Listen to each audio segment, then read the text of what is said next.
Hello, I'm Lindsay Allason-Jones from Newcastle University, and I'd like to talk to you today about working life in Roman Britain. One of the factors that attracted the Romans to Britain was its wealth of natural resources. Gold from Wales, silver and lead from the Mendips, and iron ore from the Weald were all exploited, some for export, some to supply an increasingly urban society. The extraction of raw materials can be deduced from finds such as these lead pigs from London, which carry inscriptions telling us that the ore had been extracted under imperial licence. Lead was vital for roofing and plumbing, but was also linked to the extraction of silver, a commodity which was needed for the coins used to pay the army, and here we have a denarius of Faustina II. As the Romans advanced through Britain, buildings sprang up in forts and towns and across the countryside. These required stonemasons to quarry and shape stones, using tools which are still familiar to us today. This iron wedge would have been used to split sandstone. To shape the stone and decorate or incise lettering on it would have required a chisel and a hammer.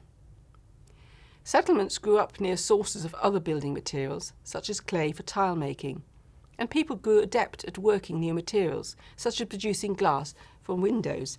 For example, this piece of glass from windows here. Most Roman buildings only had limited foundations with timber or wattle and daub walls and tile, thatch or wooden roofs, so were not usually the classical buildings seen in Italy. Each stage of building, from floor to roof, would have had specialist tools, and here we have an iron thatch hook which would have been needed to fasten the thatch to the roof.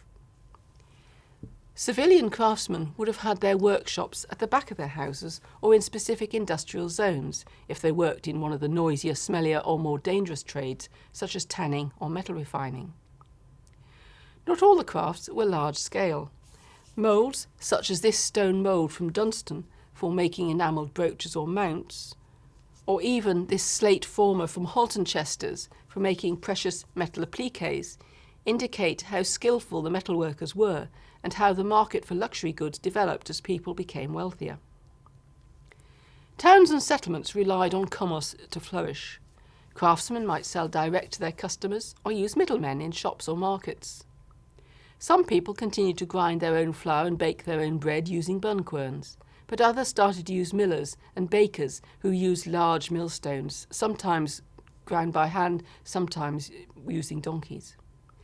And these were used to provide people's daily loaves. Shopkeepers used scales and balances to measure out groceries. The population would have needed to be clothed and shod.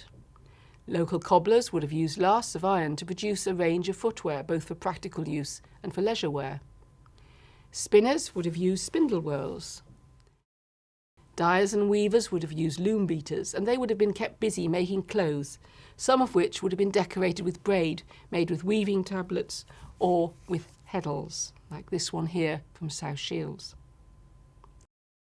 In the countryside, farmers raised stock for milk, meat and hides, and grew crops to supply the military and the urban populations. Here we have a reaping hook of iron from Risingham. Their produce was taken to market on donkeys or in ox-drawn wagons along the new roads. Now, Roman horses were not shod with horseshoes. They would wear hypersandals to protect their feet from these new metal roads.